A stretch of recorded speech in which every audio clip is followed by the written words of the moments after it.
welcome to the program titled Purpose of Life. Two very powerful words, but two very meaningful words. Today we're going to look at something very unique and interesting. I say interesting because we're going to learn a lot of new things, and joining me in the studios is Peter Christopher Raj. Peter, welcome to the program. Thank you, Ashwin. Peter comes from a corporate background, but he's also been a consultant talking to several companies, and we're going to ask Peter a few questions, and I'm titling this program very specifically under the basic word called time management, and we're going to find out a lot of interesting facts about time management, and let's go straight and ask Peter some questions. Peter, it's been a pleasure to talk to you this day, and many of our viewers are watching this on TV, on social media platforms and other platforms. The fundamental question which everyone has, especially when I meet with friends and all, everyone seems to be running after something. Yeah. Either you're running after your career, once you finish your career, it's your job, then it's your marriage, children, you're running after something. The world seems to be running, even in your old age, you're still running. How do you look at this concept of the world running after something? What's your first take on that? In your own life, you were running after something. How do you look at the phrase running after something? Yes, I really thank you so much for having me on the show. I really like the term you chose, running after something. You are absolutely right. Many people are running after something, chasing after something. There are some people who learn the art of capturing it and managing it efficiently and successfully, and derive more from it. But as you rightly said, many folks are running after things, or rather it is like an engine pulling them, Yeah, that's good. So we have two options. Either we can run after certain things, or we can capture it and tame it and manage it and derive more from it. Yeah, you're talking about running, but you're also saying managing it. Managing it under our control. Yes. Oh, under our control. Under our control, and get more out of it. Oh, maximizing it. Maximizing it. Okay, we'll talk about it. The program title is actually called Purpose of Life. Okay. We have to push it with purpose. Yes. That's why we've titled this program Purpose of Life. So, very specific in your own life, since you come from a corporate line, why do you think, following principles of time? Because everything seems to evolve around time. Whether you go to your flight, whether you eat, sleep, everything is time bound. And sometimes, you get so hung up of, it's so tight, it's so, and especially in a place like Bombay, and you have lived there. Yeah. The train, if 1 minute it doesn't delay. Yeah. And if you, for an appointment, you time your train timing. Correct. It's all your timing. So what's your take on why is this time so important? Why should someone get so obsessed with this time factor? What's your take on that? Okay, time as a factor is very much limited. Anything we lose in life, we can get back. Somebody loses a job, somebody loses the source of income, he can get back. He can get better one also. But as far as the time is concerned, we cannot. What is lost back. Is lost. Lost is lost. We cannot get back and utilize it. We cannot take an overdraft of time from future also, nor from the past. You cannot deposit it. You cannot deposit. You cannot. It's not like a bank. It's like a bank transaction. Okay. Yeah. This is not like a bank deposit. It's like a bank transaction. Transaction, not like a deposit, where you can derive whenever you want. Then and there, you can deal with it and go. So number one. Number two, time is also limited. So we have to achieve many things within the given time. So that is why one has to master the art of managing the time. I would like to put it like this: invest in your life by managing time. Oh, invest in your life by managing your time. Managing your time, because with a given Why time. do you say this statement? What is the mantra behind this statement? Very often people say that spending time, like an expenditure. The difference between an expenditure is when you spend, it's gone. You cannot. There is some value, you get it. It's like a transaction. You pay something and get something. That's over. Whereas in terms of investment, it's going to be there. You are going to receive more interest, dividends, and proceeds. Correct. So we can gain more. So either we can spend time or we can invest in time. To invest in time, one prerequisite is we have to plan time. and then manage it. Very often, we just like that jump into something, and So planning and managing. managing is very important. So once if we plan it, it's a matter of how much I am able to live according to the plan. But without plan, there is no going to, no purpose, no direction. We just like that we go with some wish list of managing things. So when we manage things, so three things we can get. We can get more productivity. What somebody does in 5 minutes, the other person who manages, who plans and manages the time, will get more productivity out of the same 5 minutes. God has given the same number of hours in a day for everybody, but some people gain very little out of it. Some people gain as much as possible. Some people gain more than what is normally possible to gain. So productivity is one thing. Number two, how we do the things, we can do it more efficiently also. So, and the third thing is there is going to be effectiveness in what I am doing. This effectiveness is going to bless my organization or people, or at least it will benefit me, or it's an investment into future. So we can either spend time or invest time. Either we can chase after time, or we can capture it and manage it and derive more for us and for others. I like the word you said, either you spend time or invest into time. There's two different meanings. Yes. Spending time is spending. Yeah, correct. You're still achieving that, Yeah. but it's a different context. When you invest in time, there's a return. There is return. Yes, So when you spend it, it's gone. it's gone.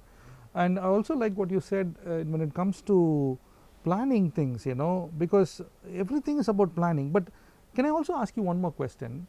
How do you see, there's a word which in the Bible very often we talk about, the word called spirit of excellence. See, there are some people who say the same 5 minutes, but some people get the job done in 2 minutes. They have 5 minutes, but they get it done in 2 minutes. Yes. Now that to me talks about the spirit of excellence. Spirit of excellence. How do you see this terminology from a time perspective? Yes.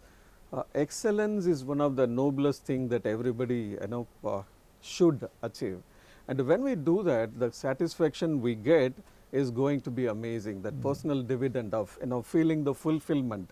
The theme of the discussion is purpose of life. When we achieve things purposefully, excellently, that's going to be very, very beneficial to us. Yes. Anyway, we're going to dive a little deeper, Peter, and I think we just hit on the basic level of why should we run, or what is the difference between basic understanding of what this time management is, and you basically gave the basic structure of it. We're going to dive deep into getting into understanding how do I manage my time, getting into very specific points, because ultimately we want our viewer to see how they can maximize the given time which God has given to us. Yes. It's not how long you run, it's how effective you run. Exactly. So that's I strongly believe in effectiveness in running. Some people can say, I lived 95 years old. Yes. 95 years. Yes. But that doesn't count. It's how effective we are in the time which God has given us. So, but why is it that some people get it done in 2 minutes, the same job? Some people are not able to complete in 5 minutes. They take probably 15 minutes. But as an executive, that this job can be done in 5 minutes. Now, my question to you is, as a time management expert, how is this guy able to finish it off in 2 minutes? And whereas somebody is not able to still finish it off in 5, he takes long time and still not complete. So what's your response to that? Yeah, it's a very important observation, because that's what happening in all the walks of life. If you get into profession, in all the professions, this challenge is there for the managers and for individuals. They have this question, and many of them do not understand the answer. I think the key is in planning the time. So anything we do, there should be a planning activity that should precede. Same with managing time. If I am given an activity to do certain things, I have to quickly plan, what I have to do. What are the things I have to coordinate with others? What I have to do personally? When can I do it?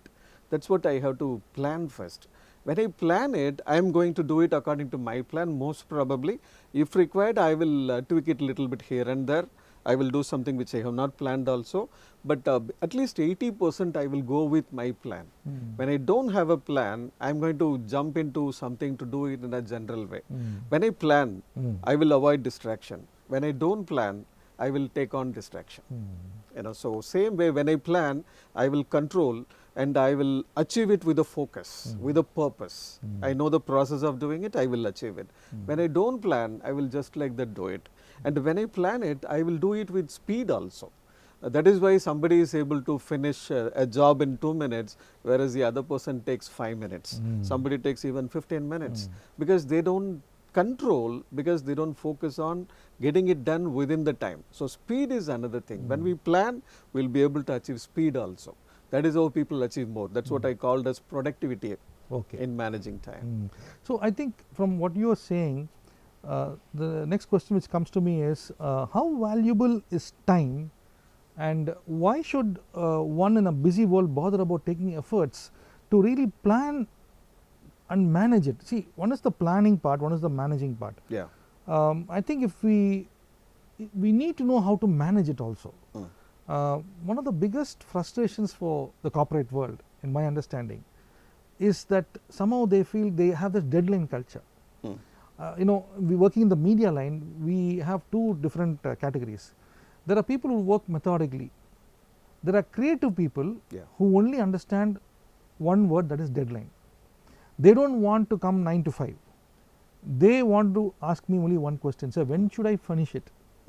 So I always have this challenge between the methodical 9 to 5 team and the creative team which does not come 9 to 5, but they'll get the job done. What's your assessment to these two issues? I see two aspects of doing things in these two approaches. I divided the whole process into two. One is a planning process, the other one is an execution process. With creativity, for the creative people and the routine people, even when you combine their activity, they also have two types of activities. One is the planning part of it or the thinking part of it. That is where the creative thinking has to come. We cannot control we cannot ration and put a quota for the thinking process time. That has to be given the maximum time so that people sit, think, plan. Creativity brings in creativity, innovation. But creative people always tell me, Ashwin, don't ask me to come morning 9 o'clock, because they like to work whole night. So they're saying, don't put us in a box, only tell us when is the deadline. But still you're running an organization, you need to have timing. So my question is again, how do you balance these two? One group is coming regularly, but they're not creative enough. One group is creative, but they're saying don't specify time. So as a time management consultant, what's your take for us? Even for the creative people who thinks that I cannot work within the time frames, they have a thinking time as well as execution time. They also have to divide it in, they can bring in take enough time luxuriously as they want for the thinking process, for the creation process, for the innovation process. Then they are planning also. Once they plan, they should focus on speed of executing it. They cannot say, I will not plan, I will keep on thinking when I do the action. That's not creativity. Creativity is actually systematic planning, pulling in innovation and various other things, considering how I am going to execute it. So at the planning aspect, there's a deadline, there's a timing involved. Yes. You can't say you're thinking, can't go on. In the creative thinking process, in the planning process, I call it planning process. There they can take enough time. When it comes to execution, getting on action, they also have to work with time frame. Very often there is a risk that these creative people may think that I am creative, I will not work within the time frame. That means they may probably at times end up doing something without planning or doing something when they are parallelly planning. It cannot be the case. They have to bifurcate into two. So in that case, for example, some creative director coming to office, he can think and come to office. If he comes like that, he will straight away get on action. He will do 8 hours job in 6 Even hours that or needs 5 planning. hours. That needs planning. Exactly, because once he comes to office, he starts the action part. He is not sitting and scratching their head and making a plan. So they have to, even creative people or the time bound people, both have to separate this planning process and the execution process. If they do that, both can get more out of what they are doing. So what's your take now? How valuable is time, and why should one focus on, in a busy world, talk about time? So if you can help our viewers, is there any key steps which I should really focus We just have a few more minutes before we come to the break, but what's the main takeaways for you from this question? First one is they have to plan mandatorily. And another thing I would encourage them to think about the real time required to do a job and the real time they are taking vis-a-vis the required time to be done. For example, somebody would have done something in 15 minutes. After finishing 15 minutes, if he does a look back, that evaluation is very important. Like we do planning before action, after action, some evaluation should be there. When they do the evaluation, they may probably find out that this time of 15 minutes that I have taken is actually 5 minutes that is required to do the job. So the required time is 5 minutes. The real time taken is 15 minutes.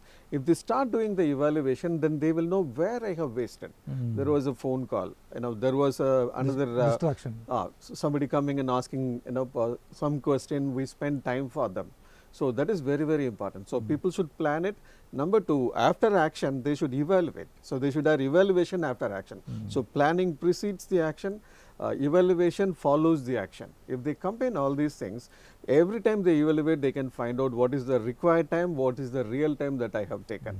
From that they can learn, and then they will find out the root cause why I have taken 10 more minutes. Then they will know how to deal with that. When they get on action number 2, they will be more conscious about it.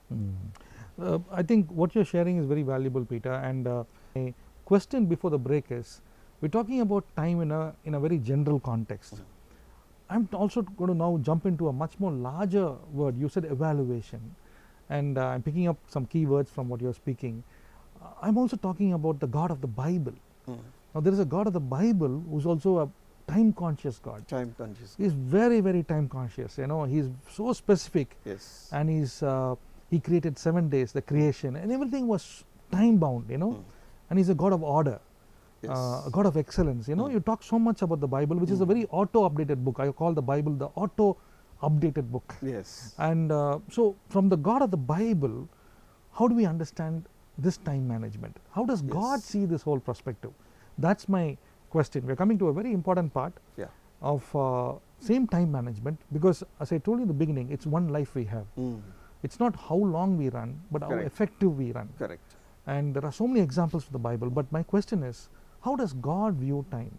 We're talking about end times, but how does God view time? That's my question. And how do we drive out the concept of a biblical time-bound concept? How do we evaluate time from a God perspective? That's my question. And we're talking about God of the Bible. The God of the Bible is, I would say, a perfect time-planned person. He doesn't do anything without any planning. And he's a super creative person, He's also creative. We talk about creative. He's the creator of creatives. So how does God view time? Or how does God see the principle of time management? That's my question to you. Yeah. So before coming to that, one life principle, which they taught me as a young student, is Bible is the basis. Christ Jesus is the model. So God is always our benchmark. As you rightly said, God does everything perfectly. One beautiful thing about God that I realized when I go through the Bible is, throughout the history revealed to humanity, we never saw God failing in something and going back and making a correction. For example, man fell using the right to choose something, and then God brought in some corrective action for us. It's not he did a mistake, it's man who did a mistake, and he is putting man back on God's track. So God never got into this situation of having to correct something.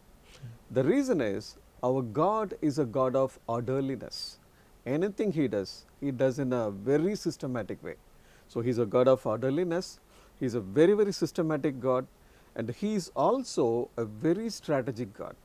He plans systematically, very strategically, and he executes very efficiently, so that there is more productivity, there is perfection, there is effectiveness, and there is efficiency also in all the outputs that God is doing.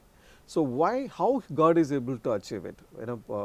The thing is, when we look at God achieves a lot of things. The reason is he plans and does the action. Planning is part of God's activity. For example, before creating, the triune God came together on a board meeting, and they discussed let us create humanity in our own image. There was a board meeting, there was a discussion, there was a strategic decision made, and it was executed. So God is a God of planning. So he's an amazing God who plans and executes. That's why he's able to achieve more, and he doesn't fail in execution also. That's why he doesn't have to go back and make correction. So when we are the children of God, we got to follow our daddy God's model. And he plans everything and does it. And interestingly, all the things in the world God made subject to time. So parallel in everything happening in the world, the time factor is added to that. So when God is planning things, he is also planning the timeline for that. If you, for example, when you see the Bible, very often we see the phrase, when the time matured, when the time has come. We see this phrase very frequently. That means there was a set time for everything, and everything is attached to a time frame, and that was done in the planning process. And then the efficient execution comes, and this is one beautiful thing we humanity, we children of God have to learn from God. Planning everything, and we have to plan with time. That is very, very important. Highly effective leaders demonstrate this. When we closely observe them, they happen to demonstrate this. They plan well, and everything they plan, they attach a time factor to that. And when they plan it, they execute it very well. After execution, they look back and do the evaluation, and wherever needed, they are also adding corrective action to that. So, but when everybody does it, they are going to get more from the life. It may be a student, who plans how to spend his time after the college hours or school hours, or how to plan the time during the holidays and weekends. It may be a housewife, how the way she is planning to cook the things, she is planning the menu for the kitchen every day. There is planning process involved in everything, not only in the corporate world, in all walks of life, government, NGO, for-profit organizations, Indian companies, multinational, everywhere this is important. So there should be a planning process before any action. We have to attach time to that.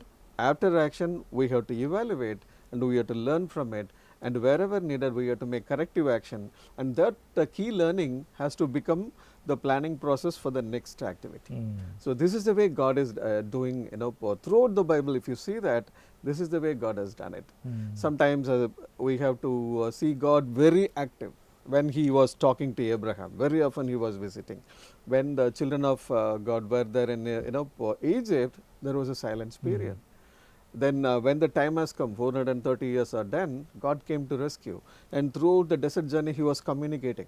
Then he was communicating with Moses. Then he was communicating with Joshua frequently.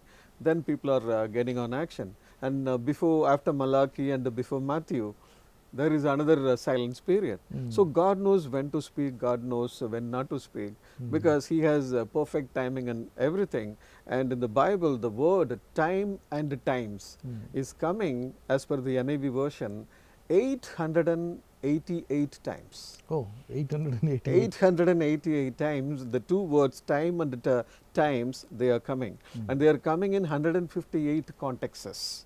So God is a God of timing, and he has planned everything so well. Even though we know well God's plan about future, how he is going to judge the world, how he is going to finish the current model of the world, what are his plans for eternity, what is man's role in that, even judgment of angels, all these things are already planned. That's revealed in the Bible. So there's so much to draw from the Bible. Exactly. About time management. About time management. Yeah. And now God is a God of perfection, is what you said. And in today's program, we are talking about maximizing time, talking about value for time, we're talking about investing time. We're also talking about the God of the Bible, who's also very time cautious. My last question to you is, for our viewers who are struggling in this managing time, what's your one key takeaway? If somebody is going to tell you, I'm really struggling with managing time, what's your one takeaway you would tell them at this moment? Never do anything without planning, at least in the matters of managing your time. So planning. Don't jump into action. Plan and then jump into action. Then only we will be able to control our activities according to the time the planned. That's very, very important. I would say something called a backward planning. If I have to be in railway station to catch a train at 7:30 and it is going to take 1 hour to reach railway station, then I have to plan when I want to reach to railway station. I cannot reach there when the train is leaving. So if the train is at 7:30, my usual habit is I plan to reach there 1 hour before that. So 6:30 I have to be there. So 45 minutes it will take, as a travel time from my home. I will add another 15 minutes to that. That's the way we have to do backward planning. That is very, very important. My grandfather used to tell me one thing very frequently. His father was also telling me, my great grandfather was telling me, they were working with Britishers in those days. They were always telling, if you are 5 minutes early to a program, you were already 10 minutes late to that program. Oh, by coming 5 minutes early? 5 minutes early. Because according to their British standards, you should be there to any program 15 minutes before the program starts. Okay. We should not try to be there on punctual. For them, it's a mistake. You should be there 15 minutes early to a program. When we used to go to Sunday church, our grandfather used to watch us for the 9:30 service. When we reach there at 9:30, he will come back and scold us. He said, like a Maharaja, you are coming punctually. You should have been there at least 15 minutes early. Why not 30 minutes early? Come, sit in the presence of God, talk to God silently, and then start the service. By the meantime, you will cool down. So you will be in the right mood to connect to God, worship God. Don't jump into the church just punctually. Let's not talk about coming to church late. So to derive more, we should plan in advance. I call it a backward planning, and that is what I would like to suggest to everybody. Never get into any action without planning, at least as far as the time is concerned. Peter, it's been a pleasure to talk to you. We have few more programs to discuss on this time management, but in today's takeaway, don't jump into action before planning. We also spoke about the God of the Bible, who's very specific about time. So thanks, Peter. We'll again do the next part program on diving deep into how do you manage time effectively, how do you really plan this well, and that's going to come in the next set of series. But thanks once again for joining us in today's program. Thank you, Ashwin. Friends, you're watching Purpose of Life, and thank you for joining us. There's a number there. You can connect with us and tell us your feedback. I'll see you again in another interesting program of Purpose of Life, and we will again pick up this topic called time management with Peter Christopher. Thank you for joining us today.